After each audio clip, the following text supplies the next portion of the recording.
The Christmas tree stood crooked in the corner of the living room. I noticed it the moment I walked in from the warehouse shift, my boots still caked with the gray salt they used on the loading dock. The star on top leaned left like it was about to fall, and Amelia had hung her childhood ornaments on the back branches where nobody could see them. She was 26 now, and she'd been doing that for 3 years. Hiding her past. Hiding me. I stomped the salt off my boots on the welcome mat that said, "Peace on Earth." It was a lie, that mat. My ex-wife and bought it at a craft fair in 2004, and she'd left it behind when she walked out in 2012, along with a dog and half my pension. I kept the mat because it cost $12 and I was too cheap to replace it. Dinner was in 2 hours. I had a turkey in the brine bucket in the garage and a sweet potato casserole I'd thrown together at 5 in the morning before my shift. The kitchen smelled like cinnamon and regret. Amelia came down the stairs in her cashmere sweater. That sweater cost $400. I knew because she'd left the receipt on the kitchen counter last month, like a dare. She sat at the dining table and scrolled through her phone without looking at me. "Turkey's almost done," I said, breaking the silence. "You want me to make that cranberry sauce you used to like? The one with the orange zest?" She didn't look up. "I'm a vegetarian now." "Since when?" "Since I realized you can't eat something you've emotionally connected to." She flicked her thumb across the screen, still not looking up. "It's a metaphor." I didn't ask for the metaphor. I wasn't sure I wanted to know what my sister Brenda arrived at for. She brought her famous 7-layer dip and a bottle of wine she'd bought at a discount store. She gave me a tight hug, the kind that meant she'd been worrying about me. "Mark's parking the car," she said. "He was trying to find a spot that wouldn't block Mrs. Patterson's driveway. You know how he is." I knew how he was. Mark was careful. He was the kind of kid who read the instructions before he assembled anything. He was 24 now, but he still had that same earnest look he'd had at 7, when he'd handed me a drawing of a rocket ship and asked if I thought it could fly. He walked in a minute later, carrying a casserole dish covered in tinfoil. He shook my hand. Not a hug. Mark was never sure about boundaries. "Smells good in here," he said. "Thanks, kid." Amelia finally looked up from her phone. "Oh, Mark. You're here."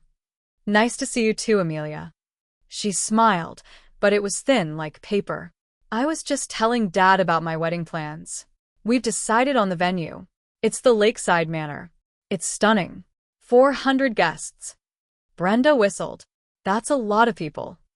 "It's a statement wedding," Amelia said.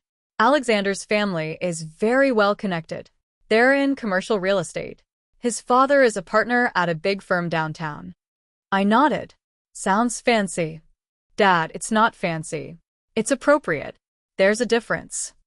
I was carving the turkey when she said it. The knife was in my hand, blade slick with juices, and I remember pausing to wipe my forehead with my sleeve. I had a bead of sweat running down my nose. I didn't want to look at her. "I need to talk to you about something," she said.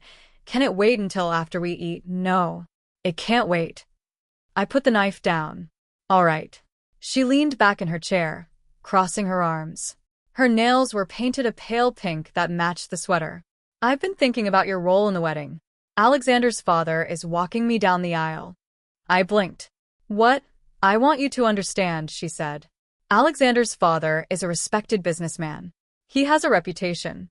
When people see me walking down the aisle with him, they're going to think he's my father. It's just easier for everyone."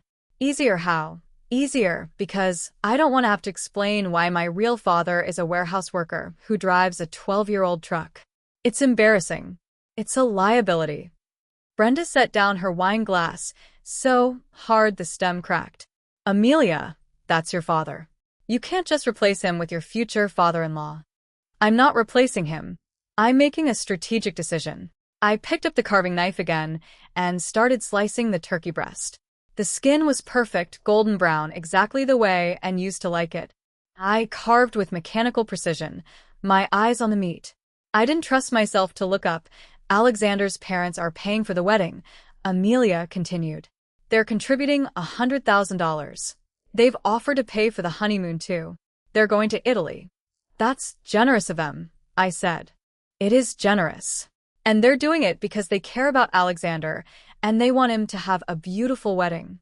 But they have expectations, Dad. They want to meet my family, but they want to meet a family they can be proud of. You're not part of that. I carved the last slice of turkey and laid it on the platter. So, you want me to stay home? I want you to think about it, she said. I want you to consider maybe not coming. It would be easier for everyone. For you too. You don't like crowds. You don't like socializing. You'd just be uncomfortable the whole time. I don't mind crowds. Then think about Mom. She's going to be there. It's going to be awkward if you and she are in the same room. Everyone's going to be looking at you. Is that what this is about? And no. This is about me and what I need. And I need my wedding to be perfect. I need it to be clean. I need it to be something I can look back on without cringing. Mark looked at me. I saw him out of the corner of my eye. He was staring at his plate, his jaw tight. He didn't say anything. Mark never said anything. All right, I said. I'll think about it. You'll think about it. I said I'd think about it. She nodded, satisfied. Good. That's all I'm asking. She picked up her fork and started eating the green bean casserole. She didn't thank me for making it. She didn't thank me for the turkey. She just ate, scrolling through her phone with one hand, carving out her life one bite at a time. Brenda kept looking at me across the table, her eyes full of a pain she couldn't voice. She was always like that, Brenda. She knew when to speak and when to stay quiet. She was the good sister. She'd married a man who worked at the power plant, and she'd been happy for 30 years. She had a son who was a graduate student in engineering. She had a life that wasn't complicated. Dinner ended at 6:30. Amelia disappeared back upstairs to her room. She said she had to call Alexander. I collected the plates and scraped the leftovers into the trash. The turkey was barely touched. You okay, Walt? Brenda asked. I'm fine. Because that was brutal. What she said about the wedding. She's just being a kid. She's 26, Walt. She's not a kid. She's a grown woman who just told you she doesn't want you at her wedding. Maybe she's right. I stacked the plates in the sink. Maybe I would just be in the way. Brenda grabbed my arm. Don't say that. Don't you dare say that. Let go of my arm. Not until you tell me you're not going to let her do this to you. I'm not going to let her do anything. I'm going to think about it. That's what I said. Mark came into the kitchen. He had his jacket on, his keys in his hand. I'm going to head out, he said. Got a study group tomorrow. Already, Brenda asked. Yeah. Thanks for dinner, Uncle Walt. You're welcome, kid. He paused at the door. Uncle Walt, can I talk to you for a second? Outside, I followed him out onto the front porch. It was cold, the kind of damp cold that sinks into your bones. The porch light was flickering. I needed to replace the bulb. What's up? Mark shuffled his feet. He looked nervous, which was unusual for him. He was usually the most composed person in any room. I just want you to know, he said slowly, that I don't agree with Amelia. At all. I think she's being selfish and cruel. Don't worry about it, Mark. She's my daughter. I can handle her. I'm not just saying that. I think you deserve better. Thanks. I've been meaning to tell you something. He paused, glancing back at the front door to make sure nobody was listening. I have some money saved up. I don't really talk about it, but I've been careful. I made some investments a few years ago. Tech stuff. It paid off. How much? He looked me in the eyes. About $200,000. Maybe a little more now. I stared at him. 200,000, I know it sounds crazy, but I was just lucky. I put everything I had into a couple of startups and they went public. I don't spend much. I still live like a student. But I wanted you to know that I'm not like Amelia. I don't care about money. I care about family. I felt a warmth spread through my chest. It was a rare feeling. It happened so seldom, I'd almost forgotten what it felt like. That's incredible, Mark. I'm proud of you. I'm telling you because I want you to know you have people who care about you. Amelia doesn't speak for all of us. She doesn't speak for anyone, I said. She speaks for herself. Still. I wanted to say it. He hugged me. It was a quick, awkward hug, the kind Mark always gave, but it meant everything got inside. I finished the dishes and went to the living room. Brenda had turned on the TV. Some Christmas movie was playing. The sound was turned down low. Where's Amelia? I asked. She went to bed. She said she was tired. Of course. I sat down in my armchair, the same armchair I'd been sitting in for 14 years. It had a permanent dent where my body rested. I leaned back and closed my eyes. That Christmas morning was quiet. Amelia came down at 9, already dressed in the same cashmere sweater. She poured herself a cup of coffee and stood at the window, looking out at the snow. "I need to ask you something," she said. "All right. I need money. For the wedding." I opened my eyes. What kind of money? Alexander's parents are paying for most of it. But there are some expenses they want me to cover. The flowers, the bridesmaid gifts, the photographer. It adds up. "How much are you asking for?" 5,000. Just a small contribution.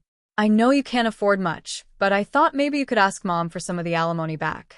You owe me at least that much." I sat up. "Amelia, I've been saving for years. I have some money put away, but it's not a lot." "I know you have some. You told me you had a savings account."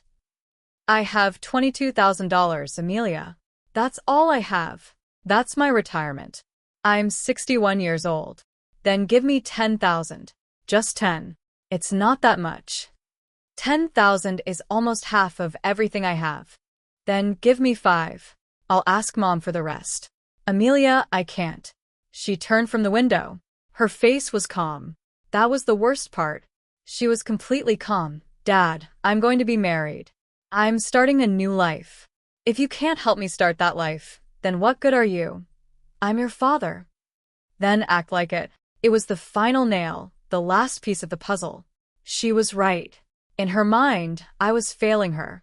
But in my mind, I was drowning, and she was standing on the shore with a cinder block. "I'm not giving you the money." I said. "Then I don't want to talk to you. I don't want to see you. I'm leaving. I'm going to Mom's. She understands me. Go." She walked to the front door. She didn't look back. She didn't say goodbye. She just grabbed her handbag and walked out into the snow. I sat in the silence. The Christmas tree lights flickered.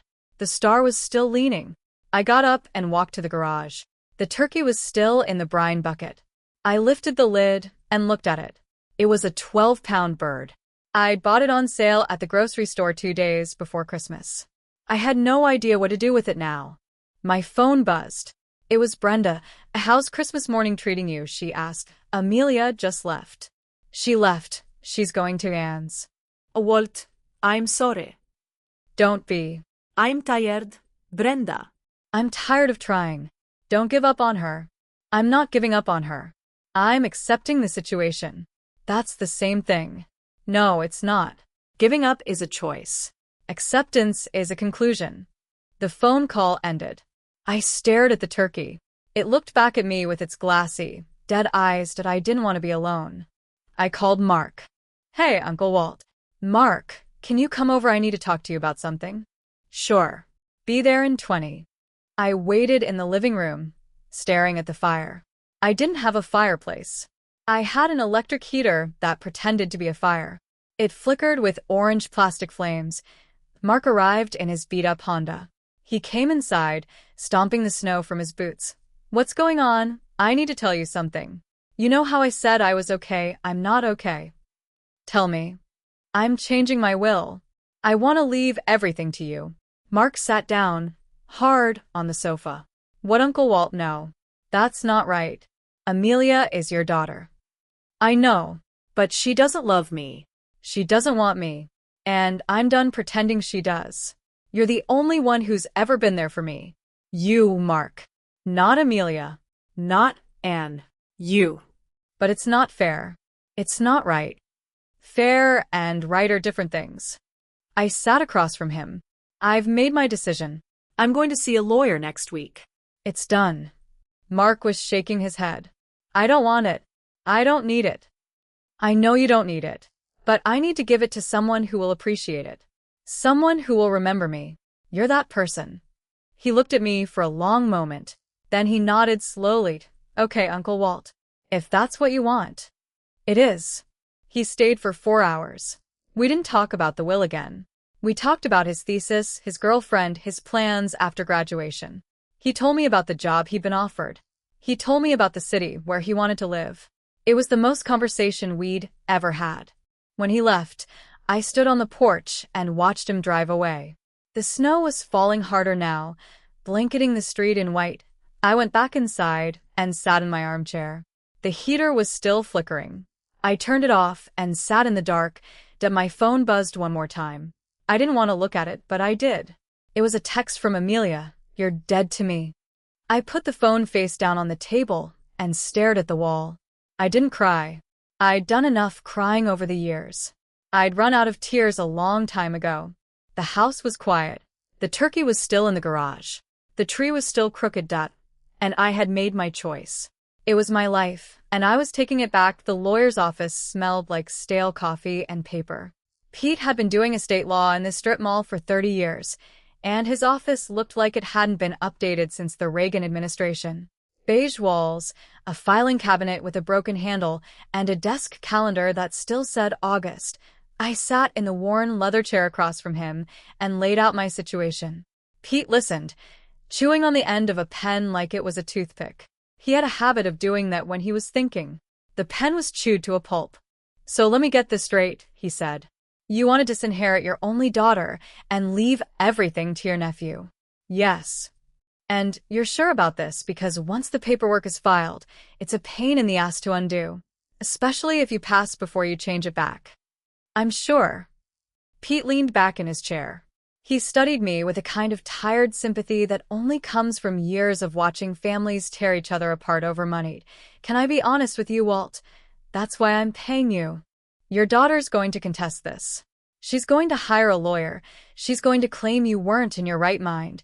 She's going to drag you through hell. Are you ready for that? I've been through hell already. This is just a different circle." He nodded slowly. "All right, but I want you to do something for me. I want you to get a psychiatric evaluation. Nothing intensive. Just a doctor's note saying you're competent. If she contests, we'll need that. Fine. And I want you to talk to your sister. Make sure she knows what you're doing. Because if you don't, she's going to be caught in the middle. And that's not fair to her. I'll talk to Brenda." Pete pulled a form from his desk drawer. "Then let's get started." I signed the paperwork with a steady hand. The ink was cold against my fingers. Pete witnessed it, stamped it, and filed it away in his cluttered office. It was done. I walked out into the parking lot and stood in the gray winter light. The air was cold and sharp. I could feel it in my lungs. I felt lighter, but also heavier. The weight of my decision was a strange thing. It settled on my shoulders like a familiar coat. Brenda called me that evening. I hadn't told her yet, but she knew something was up. She always knew. "Walt, I heard you had a meeting with Pete. News travels fast in this town. Don't be glib. What were you doing there?" I paused. I could have lied. I should have lied. But I was tired of lying. "I'm changing my will, Brenda. I'm leaving everything to Mark." The silence on the other end was heavy. I could hear her breathing, quick and shallow. "Walter, you can't do that." "I just did. She's your daughter. She's your only child. She told me I was dead to her, Brenda. On Christmas Day. She texted it to me while I was sitting alone in my apartment. She didn't say she was sorry. She didn't say she loved me. She said I was dead to her." "You can't make a decision like this because you're angry." "I'm not angry. I'm done. There's a difference. You're making a mistake." "Maybe I am, but it's my mistake to make." She started crying. I could hear it in her voice, the way it cracked and wavered. "I don't want to be in the middle of this," she said. "Then stay out of it. Don't tell Mark. Don't tell, and let me handle it." "It's already too late for that." And called me. Amelia told her about the will. She's already getting lawyers involved. I closed my eyes. The weight was still there, pressing down. Let her. "I'm not changing my mind. Walt, please. Just think about this." "I've been thinking about this my whole life. I'm done thinking." I hung up the phone. I sat in my armchair and stared at the wall. The heater was on. The orange plastic flames flickered. I watched them until my eyes burned. A week later, I was at the warehouse when my foreman called me into his office. His name was Ray. He was a gruff man who always smelled like motor oil and cigarettes. "Walt, sit down." Set. Ray closed the door behind me. I got a call from a lawyer today. A woman named Jennifer McCall. She said she represents your daughter. I felt my stomach tighten. What did she want? She wanted to know about your work performance. If you've been having any mental issues. If you'd been acting strange. She was asking a lot of personal questions, Walt. What did you tell her? I told her to get a warrant. But I'm letting you know because this is serious. This woman is trying to build a case against you. She's going to paint you as crazy, old, and out of touch. Let her. Ray leaned forward. I like you, Walt. You've been here 15 years. You're a good worker. But if this gets messy, I'm going to have to think about the company's liability. You understand what I'm saying? I understand. I'm not firing you, but I'm giving you a heads up. This is going to get ugly. I nodded and walked out of the office. My hands were shaking. I shoved them into my pockets. The warehouse was loud, full of the clatter of forklifts and the shouts of workers. I walked to my station and sat on a crate. I needed a minute. Mark called me that night. He sounded worried. Uncle Walt, my mom told me what happened. About the will. About Amelia's lawyer. She wasn't supposed to tell you. I'm glad she did. I need to know the truth. The truth is simple. I made a decision. I'm sticking with it. But you're getting attacked for it. I heard she's trying to get you fired. She can try. This is insane. I don't want this. I don't want any of this. Mark, listen to me. I gripped the phone tighter. You didn't ask for this. I'm doing this because I want to. Not because you asked. Not because you manipulated me. Because I love you and I'm proud of you and I want you to have something when I'm gone. He was quiet for a long time. I could hear him breathing, the faint static of the phone line. Okay, Uncle Walt. But I'm going to help you fight this. I'm not going to let her destroy you. You're a good kid. I'm a grown man. And I'm going to be there for you. No matter what.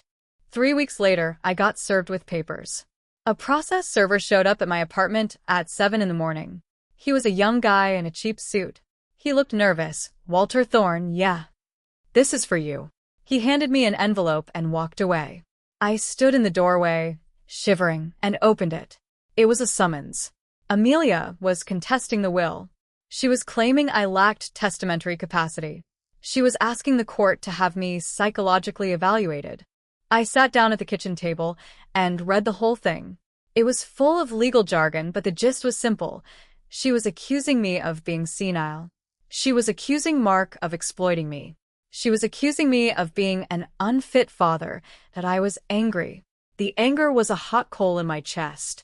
I'd been numb for so long I'd forgotten what it felt like that I called Pete. I got the papers.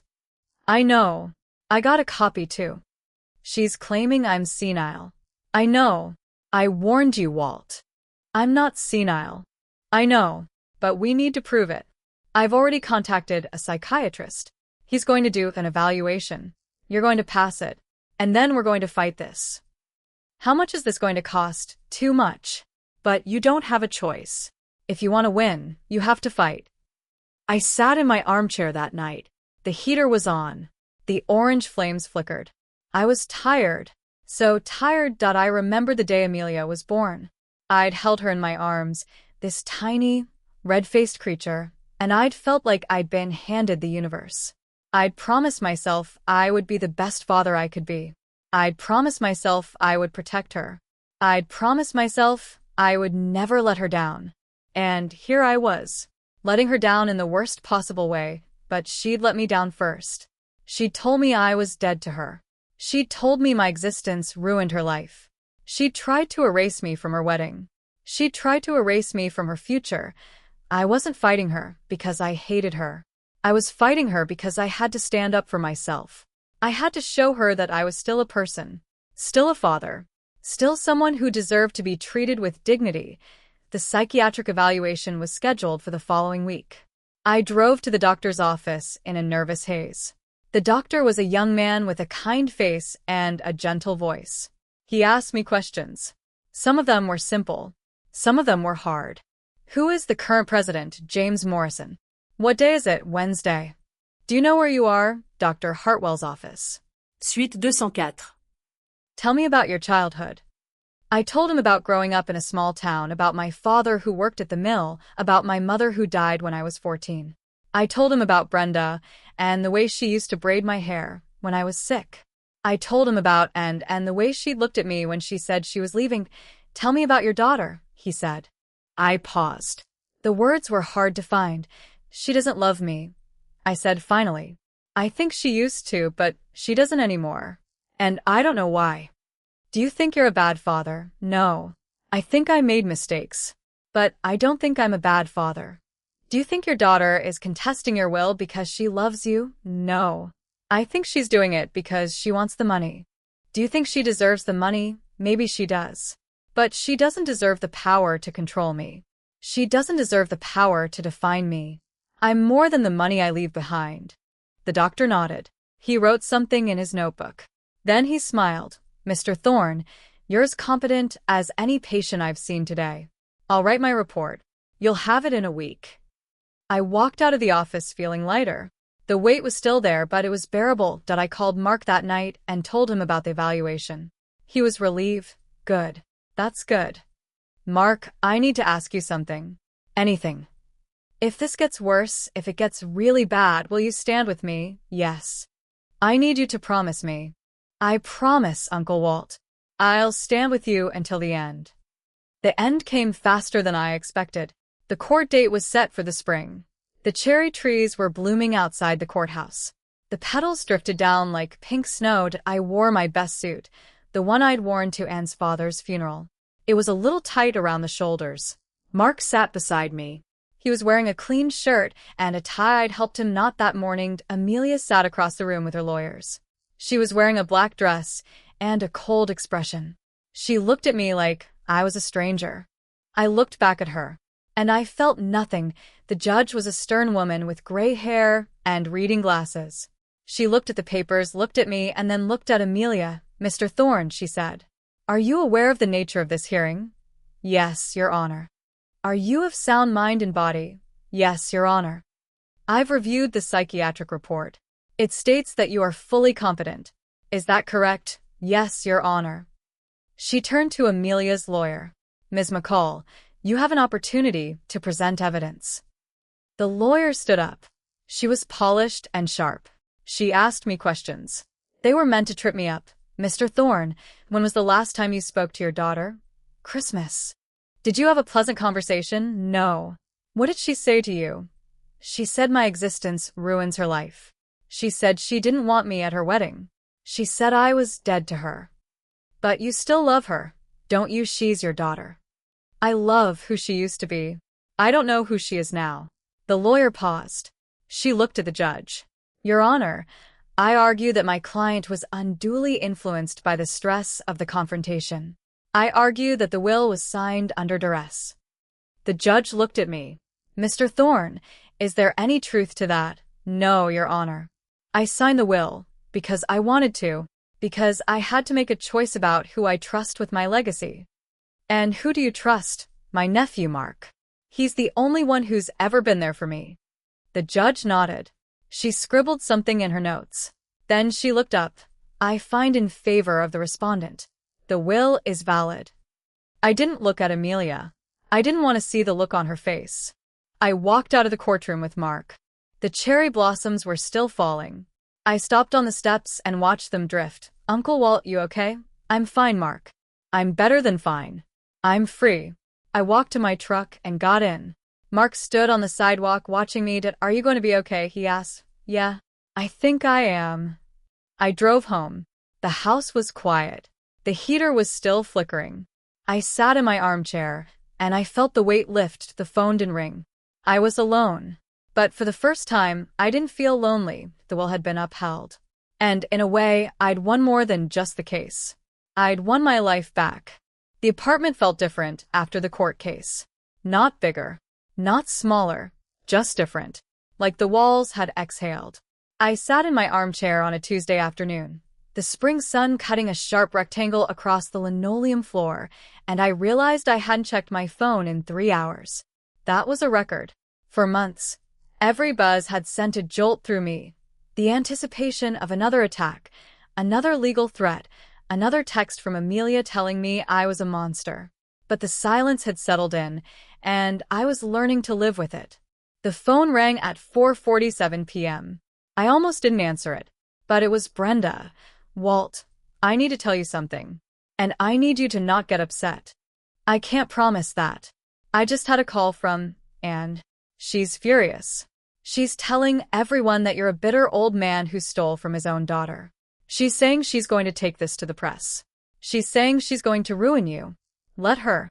Walt, she's serious. She's already contacted a local news station. She wants to do a story about a father who disinherited his only child over a petty argument." I felt a cold knot form in my stomach. A news station, Channel 4. She's spinning it as elder abuse. She's saying you were manipulated by Mark. She's painting him as a greedy nephew who stole your inheritance. That's absurd. Mark is the least greedy person I know. I know that. You know that. And doesn't care about the truth. She cares about winning. And she knows if she can smear you and Mark in the press, she'll turn public opinion against you. She's hoping it will force you to settle. I'm not settling. I didn't do anything wrong. I know. But you need to be prepared. This is going to be ugly. It's going to be public. People are going to take sides. I hung up the phone and stared at the wall. The orange flames were flickering. I wanted to smash the heater. I wanted to throw it through the window. I wanted to do something violent and stupid and cathartic, but I didn't. I sat in my chair, and I breathed. Mark called me that evening. He sounded shaken. "Uncle Walt, my mom told me about the news story. What are we going to do? We're going to do nothing. Nothing. She's going to destroy us. Let her try. The truth is on our side." But people don't care about the truth. They care about the story. And her story is more compelling than ours. She's the mother. She's the victim. She's the one who was wronged. I closed my eyes. I could hear the fear in his voice. He was young. He had his whole life ahead of him. And I had dragged him into this mess. "I'm sorry, Mark. I never meant for you to get caught up in this. It's not your fault. I chose to be here. I chose to stand with you. I know. But I'm sorry anyway." The story aired on a Thursday night. I didn't watch it. Brenda called me afterward and told me what happened, and had been interviewed in her living room, surrounded by family photos. She'd cried on camera. She'd said I'd abandoned Amelia, that I'd turned my back on her during the happiest time of her life. She'd said Mark was a manipulative snake who preyed on an old man's vulnerability. I turned off the TV and sat in the dark. The phone rang for the rest of the night. I didn't answer any of the calls. The next morning, I went to the warehouse. Ray called me into his office again. "Walt, I saw the news." "I figured you did." I'm sorry. "That's a tough situation." "It is what it is." "It's not just that. A reporter came by here yesterday. She was asking questions. She wanted to know if you'd had any mental lapses at work. If you'd been forgetful. If you'd been acting strange. What did you tell her?" "I told her to leave. But she's going to keep digging. And I can't have reporters sniffing around the warehouse. It's bad for morale. It's bad for business." "Are you firing me?" Ray leaned back. "I don't want to fire you. But I can't have this circus following you around. It's affecting the whole team. People are talking. They're making jokes. It's not good." "So, what are you telling me?" "I'm giving you a choice. You can take a leave of absence. Use up your sick days, your vacation. Let this blow over. Then you can come back. Or you can resign, and I'll give you a good reference." I looked at the floor. The linoleum was cracked. I'd worked there for 15 years. I'd earned every scar on my hands. And now it was all falling apart because of a lie. "I'll take the leave," I said. "All right. Take all the time you need." I walked out of the warehouse and drove home. The truck was sputtering. I needed a new one. But I couldn't afford it. Not now. Not with the legal fees piling up. I sat in my armchair, and I thought about my life. I thought about all the choices that had led me here. The choices I'd made. The choices that had been made for me. And I realized that I'd spent my whole life reacting. I'd let and leave. I'd let Amelia push me away. I'd let the world define me. But I wasn't going to let it anymore. Did I call Pete? I need you to do something for me. What? I need you to send a cease and desist to the news station. I want them to stop running that story. Walt, that's not going to work. They have the right to free speech. I don't care if it works. I want them to know I'm fighting back. I want them to know I'm not going to roll over. That's a bold move. Bold is the only move I have left. The cease and desist went out the next day. The news station ignored it. They ran a follow-up story the following week. This time they interviewed Amelia. She sat in a coffee shop, looking composed. She talked about her childhood. She talked about how I'd always been absent. How I'd never been there for her. How I'd prioritized work over family. The truth is, she said, looking directly into the camera, I never really had a father. I had a man who lived in my house and paid the bills. But he was never there for me emotionally. He never showed up. It was a lie. I'd shown up. I'd gone to every recital. I'd shown up for every game. I'd sat through hours of dance lessons and piano recitals and soccer practices that ended in rain and mud. I'd driven her to the hospital when she broke her arm. I'd stayed up all night when she had the flu. I'd been there. But I wasn't going to argue. I wasn't going to defend myself in the press. That was what she wanted. She wanted me to look defensive. She wanted me to look guilty. Did I watch the interview from my armchair? The orange flames flickered. I called Mark. Did you see it? Yeah. She's lying. I know. But nobody else does. They're all believing her. I've had people at my school asking me about it. My professors. My friends. They're looking at me like I'm some kind of monster. I'm sorry, Mark. I didn't think it would go this far. Me neither. But we can't stop now. If we back down, we prove them right. I'm not backing down. The weeks dragged on. The story got picked up by a bigger station. Then it went national. I started getting calls from people I didn't know. Some of them were supportive. Some of them were vicious. That one morning, I found a letter in my mailbox. It was from Amelia. She'd written it by hand. Dad, I want you to understand that I'm not doing this to hurt you. I'm doing this because I'm hurt. I've spent my whole life feeling like I wasn't good enough for you. Like I was a burden.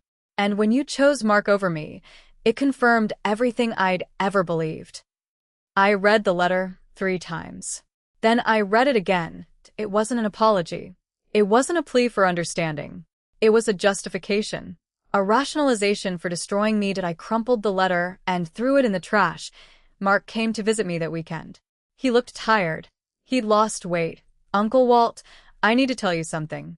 What? I talked to Amelia. I went to her apartment. I stared at him. Why would you do that? I wanted to try to fix things. I thought if I could just explain it to her, she would understand. I thought maybe she'd back off. What happened? She laughed at me. She said I was pathetic. She said I was a poor little boy who was desperate for validation from a broken old man. She said I was never going to amount to anything. I felt the anger rise in my chest. She said that to you, yeah. And then she told me to get out. She said she never wanted to see me again. I stood up. I walked to the window and looked out at the street. The cherry trees were in full bloom. The petals were falling like snow. I'm sorry, Mark. You didn't deserve that. I know. But I wanted to try. I wanted to believe she could be different. She can't. She's her mother's daughter. What do we do now? We keep fighting. We keep living. We don't let them win. He nodded. But I could see the doubt in his eyes. The legal fees were piling up. I'd used almost all of my savings. Pete called me one afternoon. Walt, I need to be honest with you. You can't afford this. The case is getting more complicated. Amelia's lawyers are filing motion after motion. They're bleeding you dry. I know. They're counting on you running out of money. They're hoping you'll give up. I'm not giving up. Then you need to find a way to pay for this. Otherwise, they'll win by default. I hung up the phone. I looked at the bills spread across my kitchen table. They were small, but they were adding up. I had to find a way. I called Brenda. I need to borrow money. Walt, I don't have a lot. Anything. Just enough to cover the next round of legal fees. She paused. How much do you need? 5,000. That's a lot. I know, but I'll pay you back. I promise. You don't have to pay me back. You're my brother. I'll help you. Thank you. Don't thank me yet. This is going to get worse before it gets better. It did get worse today. A week later, the news station ran another story. This time they interviewed Anne's sister, my former sister-in-law, Margaret. She said I'd always been a bitter man. She said I'd never been happy. She said I'd been a terrible husband and a worse father. I didn't watch the interview, But I heard about it. Mark was losing confidence. I could see it in his eyes. He was starting to wonder if this was worth it. He was starting to wonder if I was worth it. He came over one evening and sat on the porch with me. The sun was setting. The sky was orange and pink. Uncle Walt, I need to ask you something. All right. Are we doing the right thing? Are we fighting for the right reasons? I looked at him. His face was young, but it was tired. He'd aged in the last few months. Mark, I don't know what the right reasons are. All I know is that I can't let them win. I can't let them destroy me. If I do, then everything I've worked for, everything I've been, it's all been for nothing. And what about me? What about my future? I've got school. I've got a career. I've got a life. And all of it is being put on hold because of this. I nodded slowly. I understood. You're right. I've been selfish.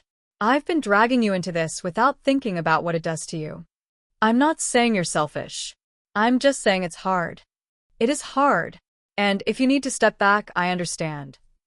He looked at me. His eyes were wet. I'm not going to step back. I'm just scared. Me too. But we'll get through this. Together. I reached out and put my hand on his shoulder. He nodded. That night, I sat in my armchair and thought about everything. The house was quiet. The heater flickered.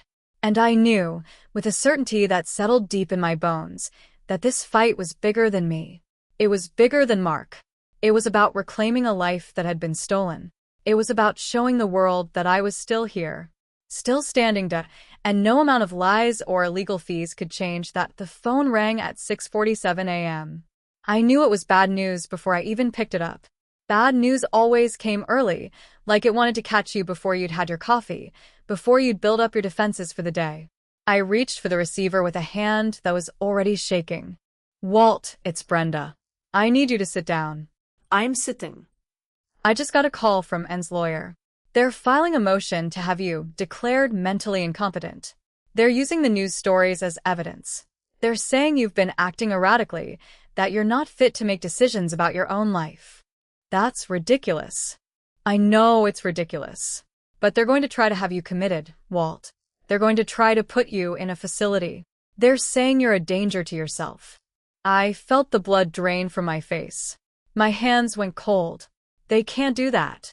They can try. And if they get a sympathetic judge, they might succeed. You need to get a lawyer.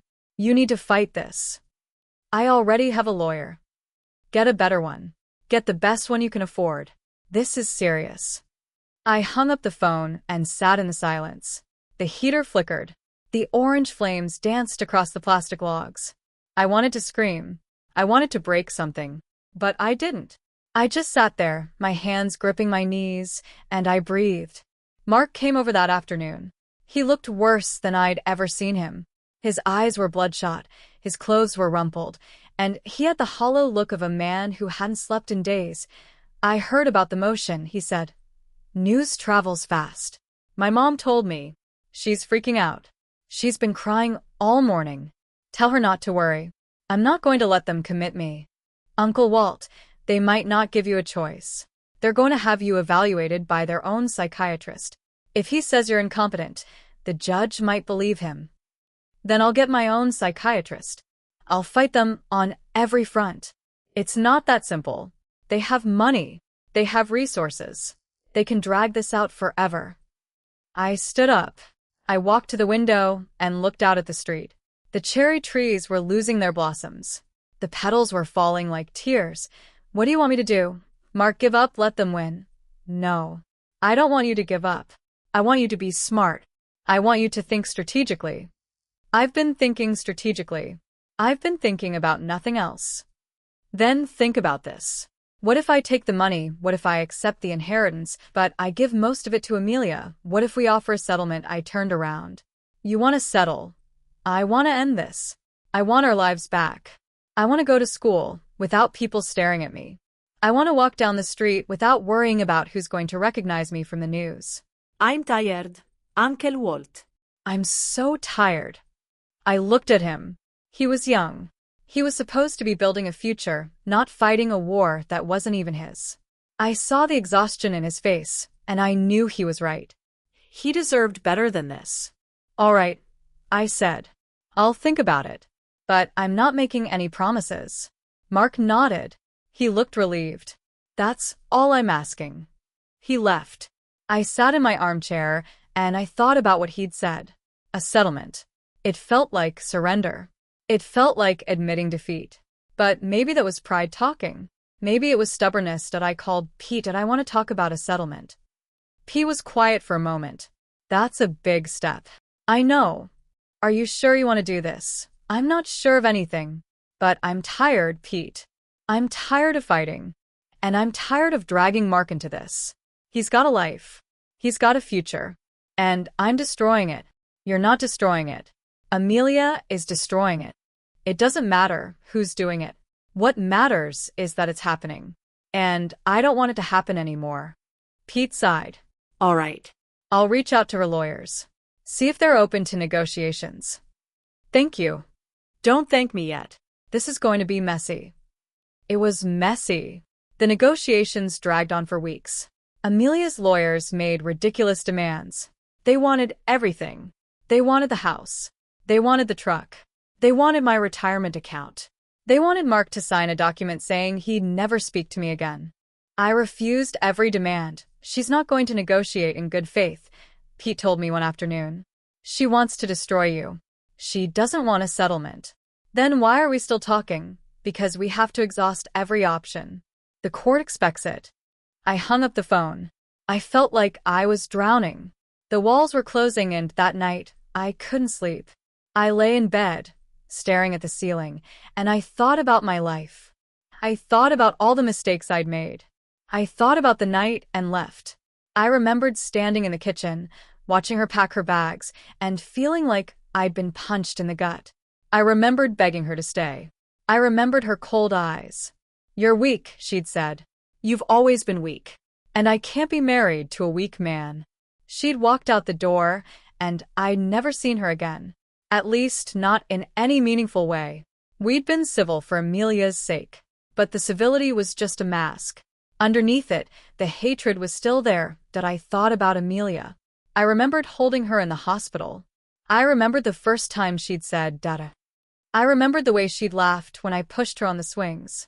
I remembered the way she'd cried when I dropped her off at kindergarten. I remembered the way she'd looked at me on her wedding day. No. She'd never looked at me on her wedding day. Because she'd never let me come. I closed my eyes. The tears came. They came hot and fast, and I didn't try to stop them. That the next morning I woke up with a headache. I walked to the kitchen and made coffee. The phone rang while I was pouring the water. It was Mark. Uncle Walt, I've been thinking about the settlement. What about it? I think we should do it.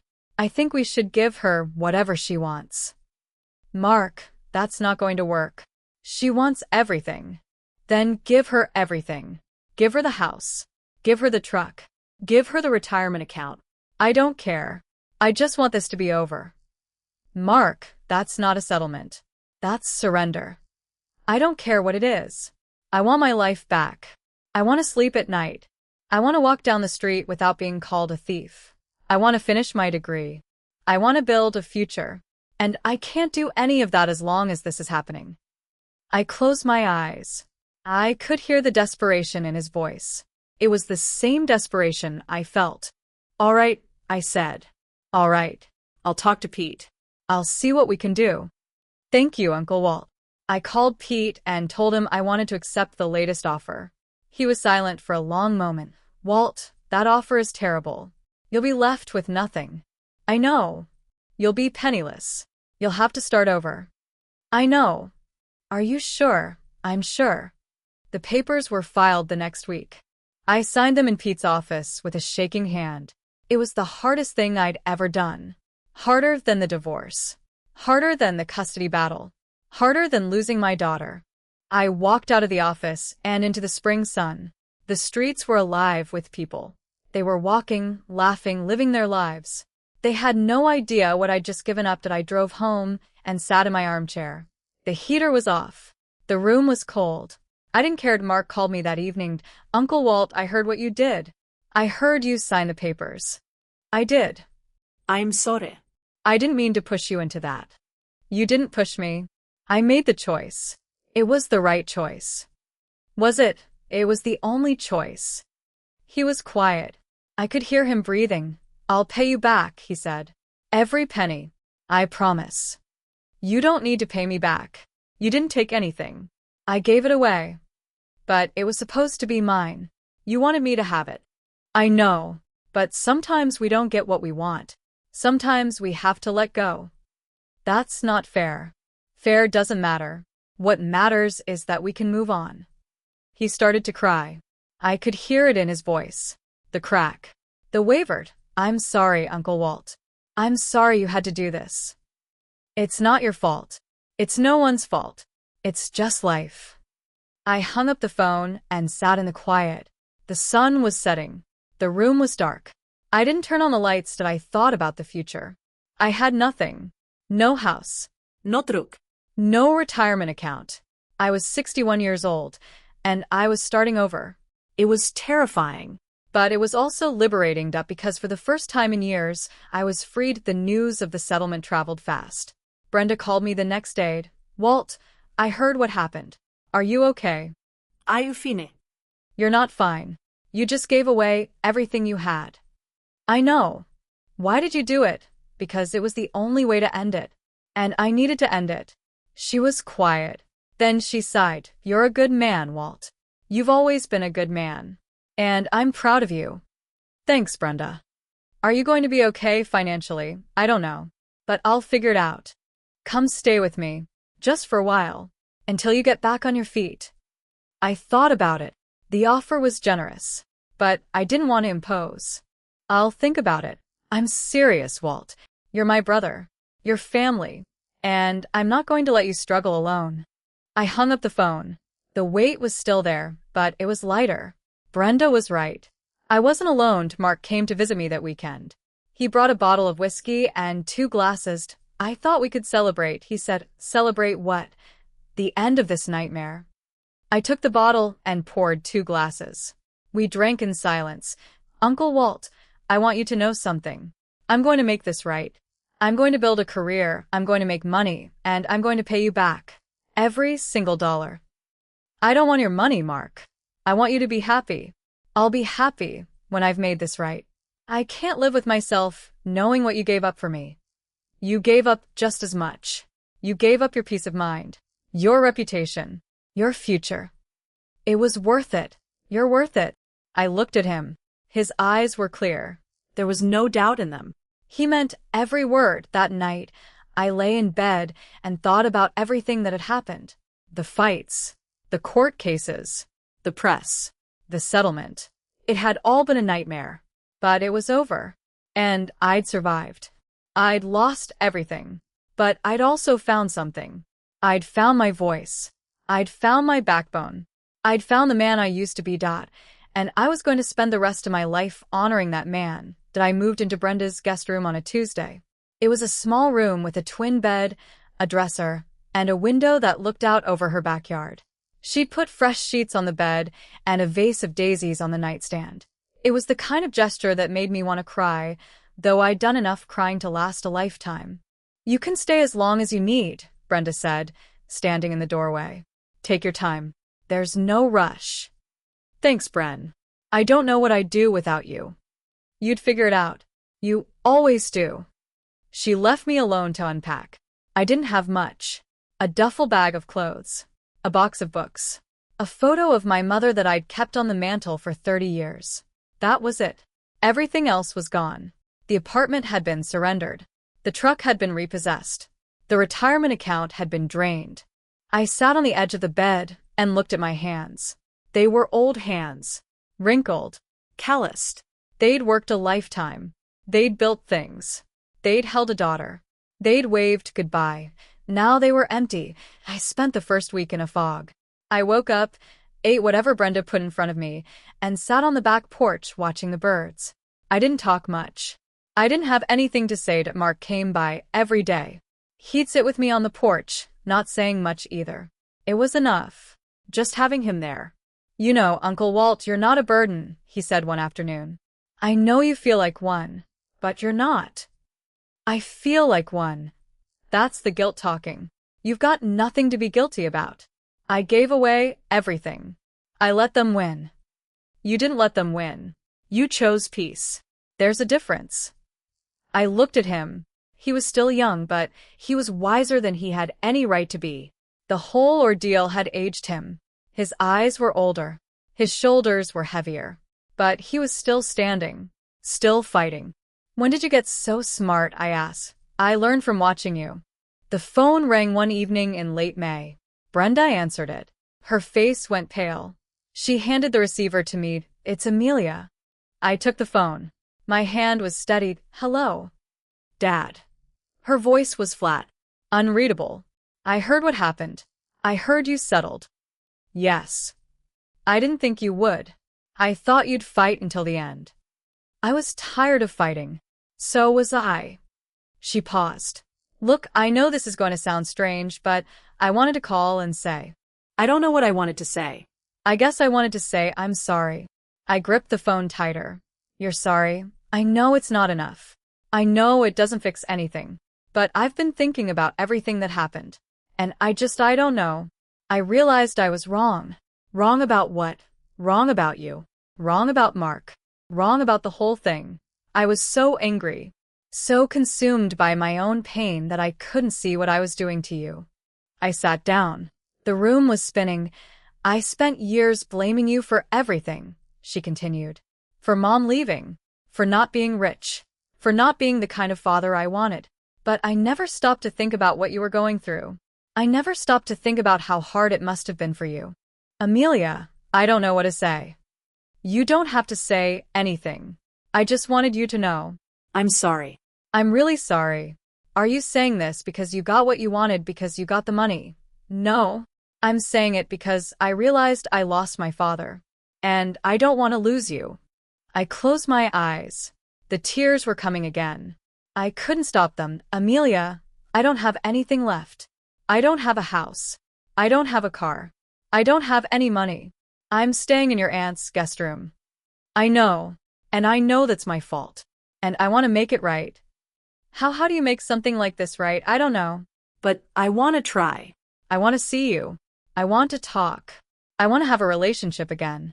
I didn't answer. I couldn't. The words were stuck in my throat. I know it's a lot to ask, she said. I know I don't deserve it. But I'm asking anyway. Give me some time, I said finally. I need to think about it, okay? Take all the time you need. She hung up. I sat in the silence. Brenda came into the room. What did she want? She wants to see me. She says she's sorry. And you believe her. I don't know what I believe. But I know I don't want to spend the rest of my life being angry. I thought about Amelia's call for days. I replayed it in my mind over and over again. The tone of her voice. The words she'd used. The apology. It felt genuine. But I'd been burned before. I'd been fooled before. Mark came over on Saturday. We sat on the porch again.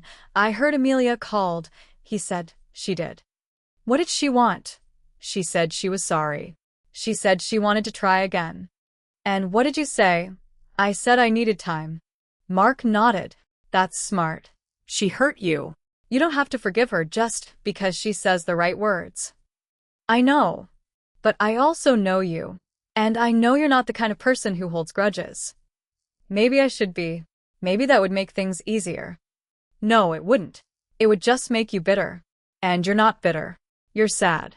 And sad is easier to fix. I looked at him. When did you become a philosopher? I told you. I learned from watching you. A week later, I called Amelia. We agreed to meet at a coffee shop downtown. It was neutral ground. No family. No lawyers. Just the two of us. I walked into the shop and saw her sitting at a corner table. She looked different. She was wearing a plain sweater and no makeup. Her hair was pulled back in a ponytail. She looked younger. More vulnerable. I sat down across from her. Thanks for coming, she said. Thanks for calling. The silence stretched between us. I didn't know what to say. She didn't either. I ordered you a coffee, she said. Black. The way you used to drink it. Thanks. We sipped our coffee. The noise of the shop filled the silence. I've been seeing a therapist, she finally said. After everything that happened, I realized I needed help. I needed to understand why I was so angry, why I acted the way I did. And, did you find out, part of it was Mom. She's been poisoning me against you for years, making me think you were the villain, making me think you were the reason she left. And I believed her, because she was my mom, and I wanted to believe her. Your mom and I had our problems, but she wasn't wrong about everything. Maybe not. But she was wrong about you. She made you out to be some kind of monster, and you're not. What am I? You're just a man who made mistakes, like everyone else. I looked at her. Her eyes were wet. I'm sorry, Dad. I'm sorry for everything I said, everything I did. I was cruel. I was selfish. And I hurt you more than I can ever undo. I know you were, but I also know you're my daughter. And I've always loved you, even when I didn't want to. She reached across the table and took my hand. Her fingers were cold. Can we try again? She asked. Can we start over? I squeezed her hand. I'd like that. We talked for 2 hours. We talked about the past, about her childhood, about my childhood, about the things we'd never said to each other, about the things we wished we'd said. Alexander and I are separating, she said. What happened? We rushed into it.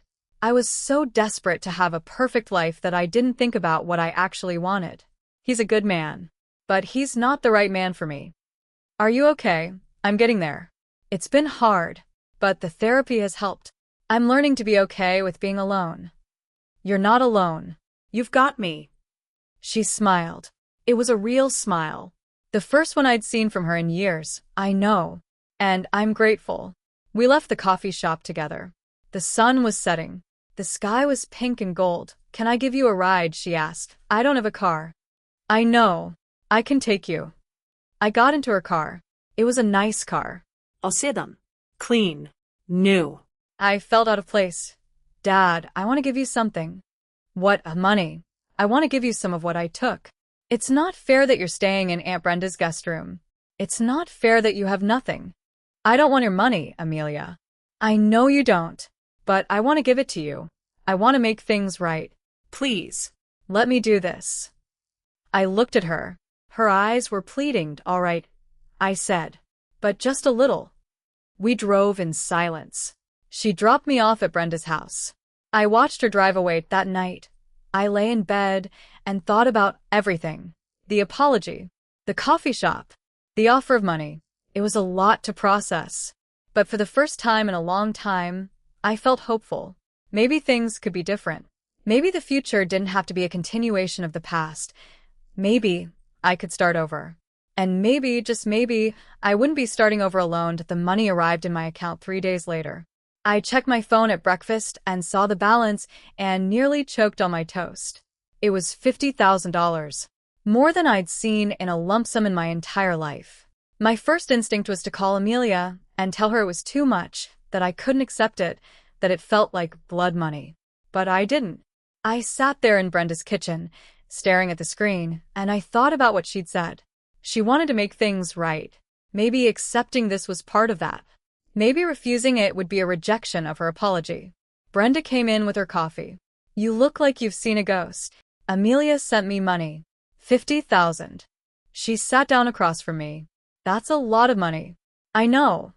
Are you going to keep it? I don't know. Part of me wants to send it back. And the other part is tired of being proud. I need to start over, Brenda. And you can't start over with nothing. She nodded slowly. That's the smartest thing you've said in months. The first thing I did was buy a truck. It wasn't new. It was a used Ford with 100,000 miles on it and a dent in the passenger side door. But it ran. It had heat and air conditioning. It was mine. I drove to the warehouse to see Ray. He was standing in the yard, supervising a shipment. He looked up when he saw me. Walt, I heard you got a new ride. It's not new. But it's mine. You looking for your job back, if you'll have me. He scratched his chin. I told you to take a leave of absence.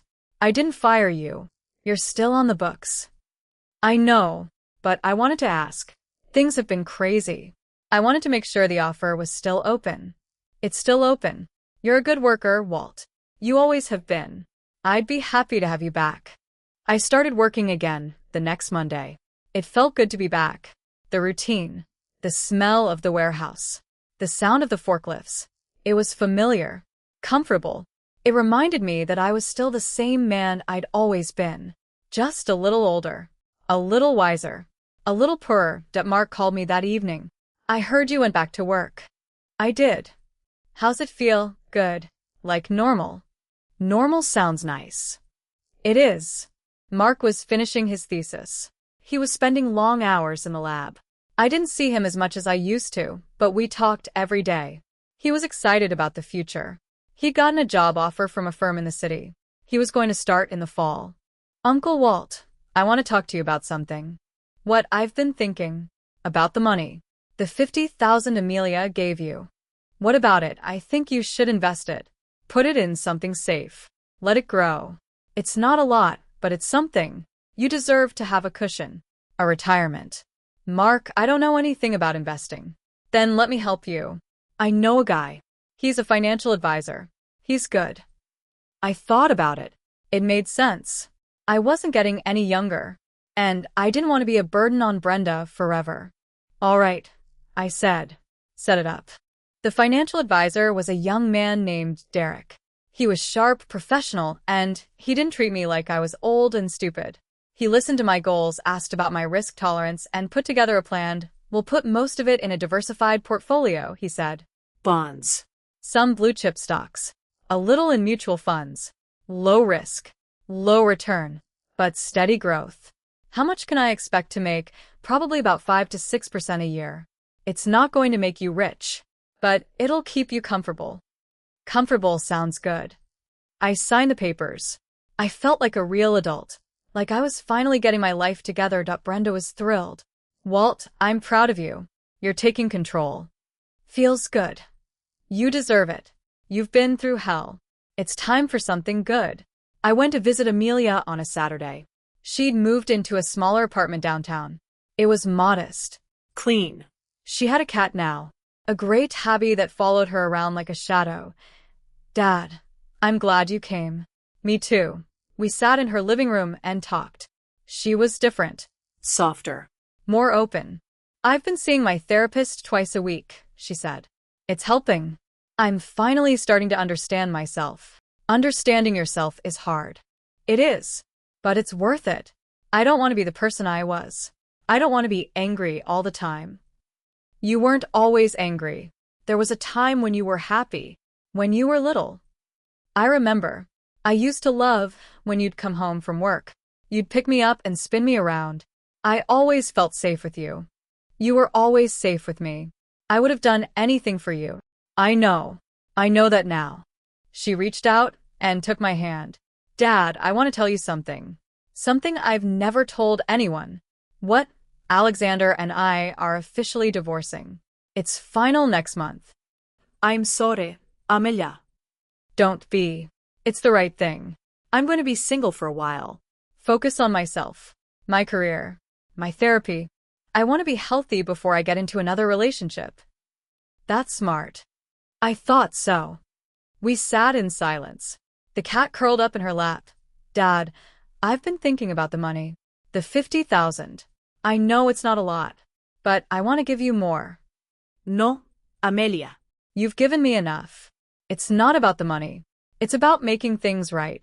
I took everything from you. I took your house, your truck, your retirement. I want to give it back. At least some of it. You gave me my life back. That's enough. She smiled. You're stubborn, you know that. I learned from the best. She laughed. It was a real laugh. It filled the room.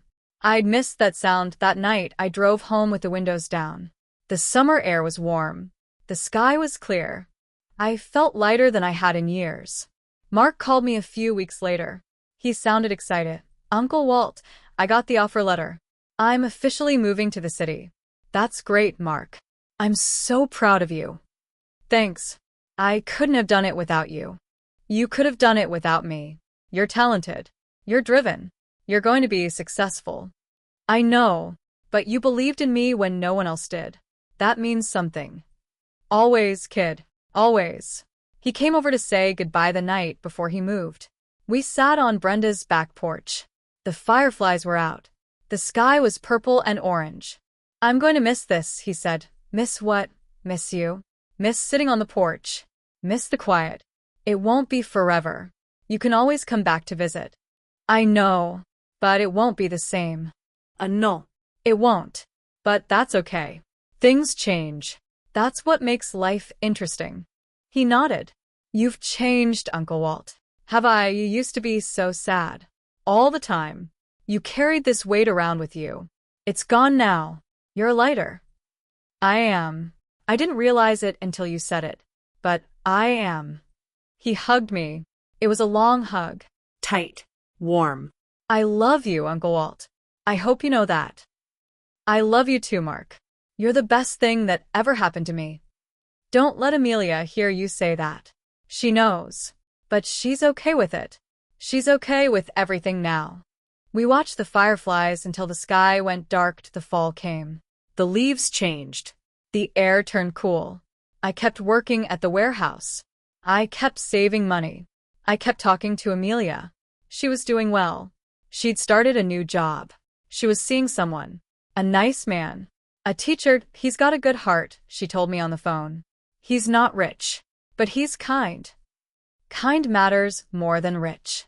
I know that now. The year turned. Christmas came again. This time, Amelia came to Brenda's house.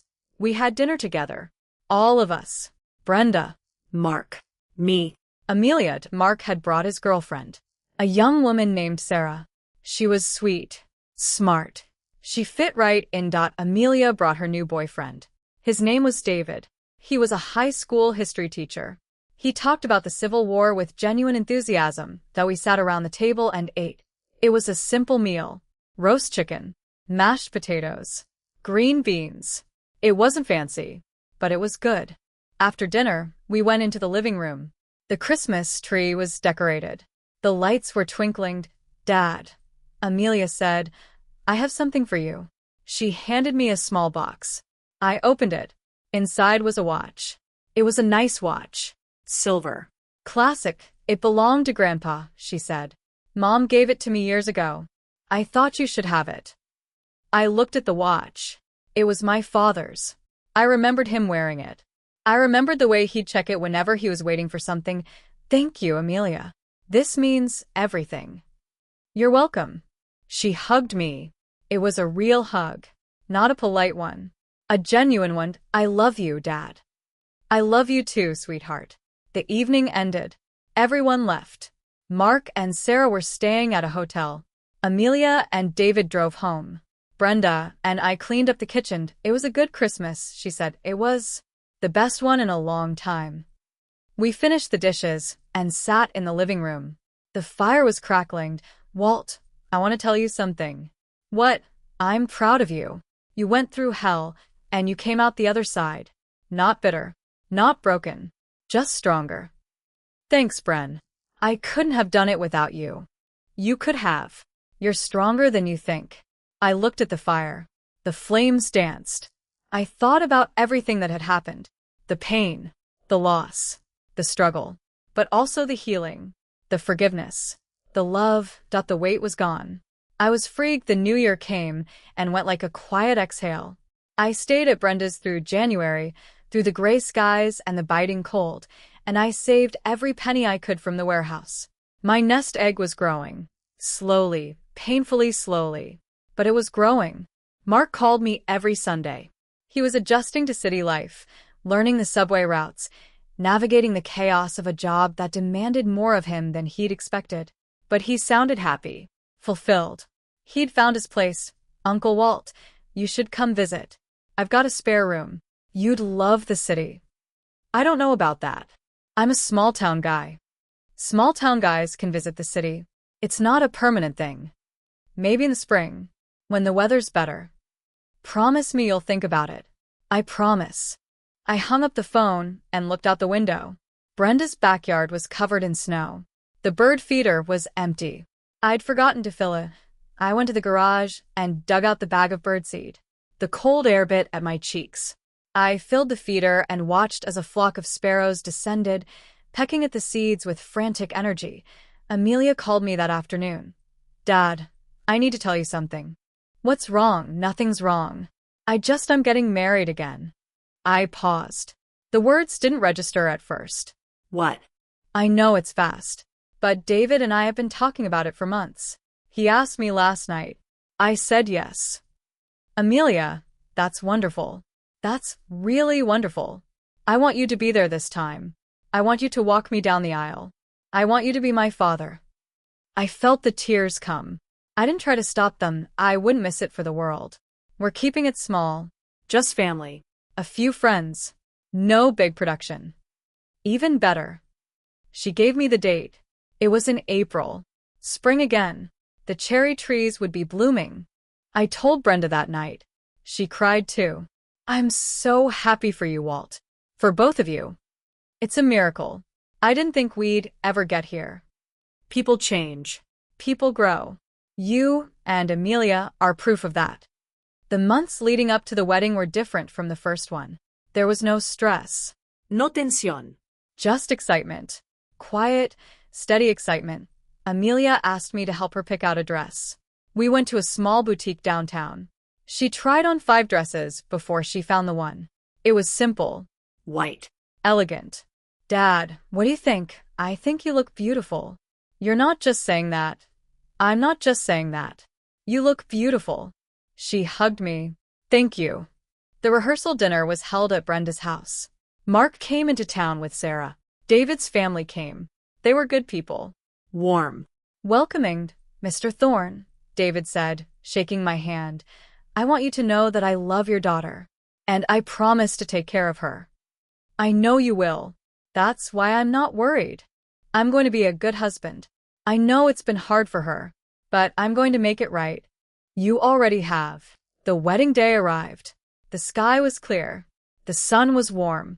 The cherry trees were in full bloom. I stood at the end of the aisle and watched Amelia walk toward me. She was radiant. She was smiling. She was my daughter. Hi, Dad, she whispered when she reached me. Hi, sweetheart. We walked down the aisle together. She was holding my arm. Her hand was warm. I'm glad you're here, she said. I'm glad I'm here too. The ceremony was short. The vows were simple. David cried. Amelia cried. I cried. Afterward, we had a small reception in the church basement. There was cake, champagne, laughter. Mark came up to me. Uncle Walt, you did it. Did what? You got your family back. I didn't do it alone. You helped me. Brenda helped me.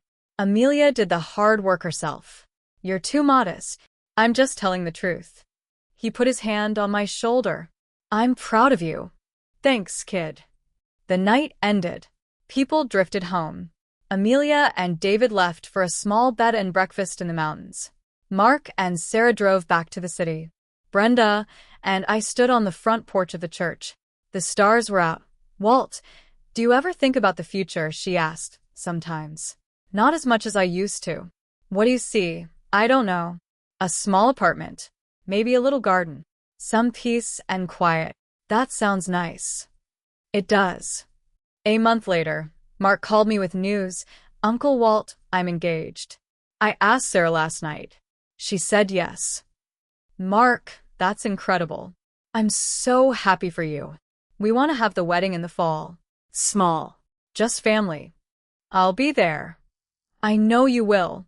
You're the most important person in my life. I want you to be my best man. I put the phone down. My hands were shaking. But it was a good kind of shaking that the fall came. The leaves turned orange and red. Mark and Sarah got married in a small ceremony in the park.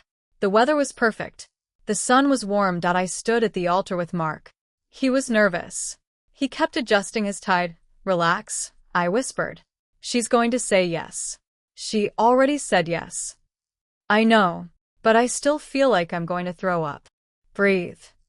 He breathed as Sarah walked down the aisle. She was beautiful. She was smiling. I love you, Mark whispered when she reached him. I love you too, she whispered back. The ceremony was short. The reception was in a community center. There was dancing, laughter, joy. I danced with Brenda. I danced with Amelia. I danced with Sarah's mother. You're a good man, Walt, Brenda said. I'm trying to be. You're not trying. You are. Mark and Sarah left for their honeymoon. The reception wound down. Amelia came over and hugged me. Dad, I'm so happy for Mark. Me too. He deserves this. He does. And so do you. Ay fine, sweetheart. I'm better than fine. Are you seeing anyone? No. I'm not looking. Maybe you should. There's someone out there for you. Maybe there is. But I'm not in a hurry. She smiled. I'm glad you're my father. I'm glad you're my daughter. The holidays came again. We spent them at Brenda's house. Mark and Sarah were there. Amelia and David were there. It was loud, chaotic, beautiful. The air smelled like turkey and pine needles. The tree was crooked again. I fixed it. Dad, leave the tree alone, Amelia said. It's fine. It's not fine. It's leaning. It's charming. No, it's crooked. I straightened the tree and stepped back. It stayed straight. See better. She laughed. You're impossible. I'm a perfectionist. You're a stubborn old man. Same thing. Brenda came in with a tray of cookies. Everyone sit down. Dinner's almost ready. We gathered around the table. The food was steaming. The wine was poured. The conversation flowed. I looked around the table. At Brenda. At Mark. At Sarah. At Amelia. At David. My family. My fractured, complicated, redeemed family. And I smiled. The winter after Mark's wedding was the coldest I could remember. The kind of cold that seeped through the walls and settled in your bones. I spent most of it indoors, reading old paperbacks and watching the snow pile up on Brenda's back porch. The bird feeder was a constant battle. I'd fill it in the morning, and by noon it was empty again. The sparrows and cardinals fighting for every seed. I turned 63 in February.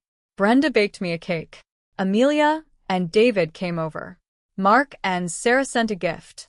It was a quiet birthday. The way I liked them. Dad, are you happy? Amelia asked me as she was leaving. I'm happy. Really, really. I've got everything I need. She hugged me. I'm blah. I watched her drive away. The snow was falling again. Soft. Silent. Spring came slowly that year. The snow melted. The grass greened. The cherry trees bloomed. I took a walk every evening after work. I'd walk through the neighborhood, past the houses with their manicured lawns and their barking dogs, and I'd think about nothing. Just the air. Just the sun. Just the feeling of being alive. Brenda called me into the kitchen one evening in April. Walt, I've been thinking about something. What Mark called me today. He's been talking about buying a house. Something with a yard. For when they have kids. That's great. He deserves that. He does. But he's been looking at places in the city. Expensive places. And he mentioned that he'd like to have you closer. Maybe even live with you. I paused. Live with me? He said he's been thinking about it. He wants you to be part of his life. Part of his family. I sat down at the kitchen table. The thought hadn't occurred to me. I'd assumed I'd stay here with Brenda. That I'd grow old in this house, in this small town, in this quiet existence. I don't know, I said. I don't want to be a burden. You wouldn't be a burden. He wants you there. He loves you. I know he does. But I'm old, Brenda. I'm set in my ways. I don't want to complicate his life. You wouldn't complicate his life. You'd enrich it. I thought about it. About living in the city. About being close to Mark. About watching him build his life, his family, his future. Let me think about it. I said it. I thought about it for a week. I walked my evening walks. I filled the bird feeder. I went to work. I talked to Amelia on the phone. Dad, Mark told me about his idea. I think you should do it. You think so? I do. You deserve to be around people who love you. You've spent too many years alone. I'm not alone. I have you. I have Brenda. I know. But this is different. This is a new chapter. A new beginning. I called Mark that weekend. Hey, Uncle Walt. How are you? I'm good. I've been thinking about what you said. About living closer. Yeah, what did you decide? I decided I'd like to give it a try. If the offer's still open. The offer's always open. You're my family, Uncle Walt. You're the most important person in my life. I packed my bags in May.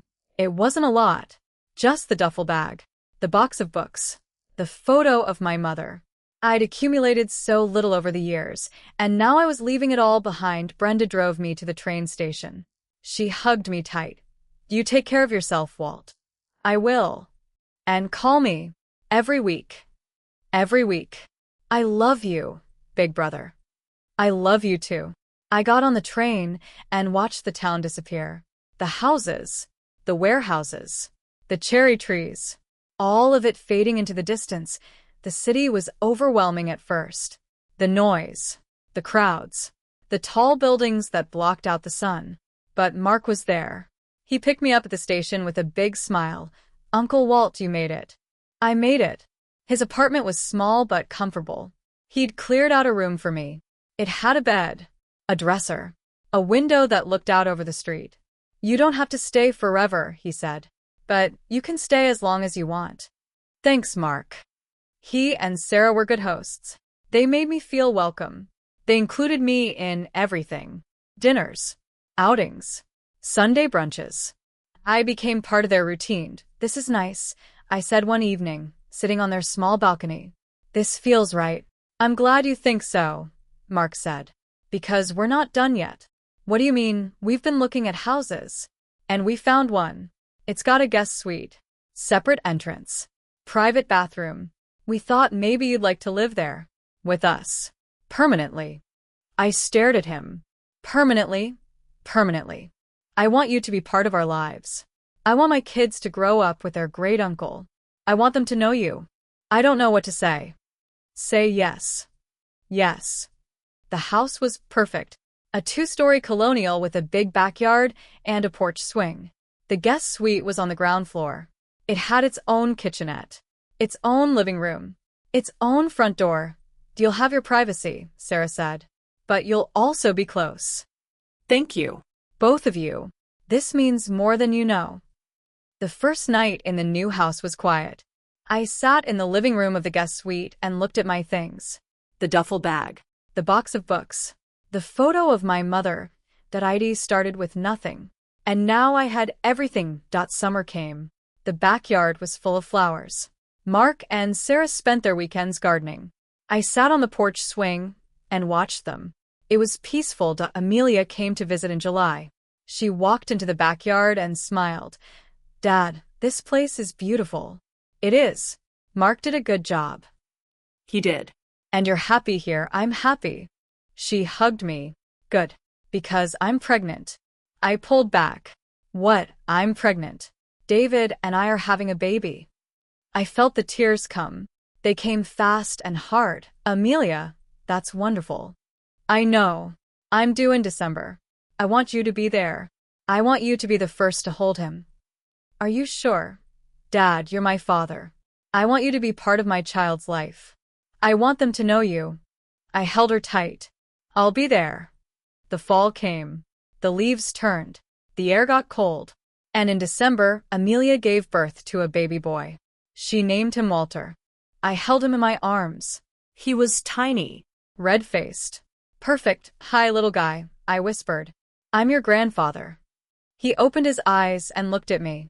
And for a moment, everything was right in the world. I walked out of the hospital into the cold night air. Mark was waiting for me. Uncle Walt, you okay? I'm more than okay. I'm perfect. He put his arm around me. Me too. The years passed. I watched little Walter grow.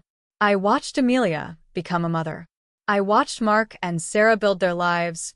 I was there for birthdays, holidays, school plays, every milestone. And one evening, when I was sitting on the porch swing, looking at the stars, I realized something. I'd lost everything. And then I'd gotten it all back. Not through winning. Through letting go. I'd let go of the anger, the pride, the need to be right. And in its place, I'd found something better. The door opened. Mark came out with a glass of lemonade. Uncle Walt, it's getting cold. You should come inside. In a minute. I'm just thinking. About what? About how lucky I am. He smiled. You're not lucky. You earned it. He went back inside. I stayed on the porch a little longer. The stars were out. The air was crisp. And I felt peace. Not the kind that comes from having everything. The kind that comes from having enough. I finished the lemonade and stood up. The porch swing creaked. I looked up at the house. The lights were on. Mark and Sarah were in the kitchen. Amelia was on the phone. Little Walter was laughing. My life. My family. My redemption. I went inside and closed the door.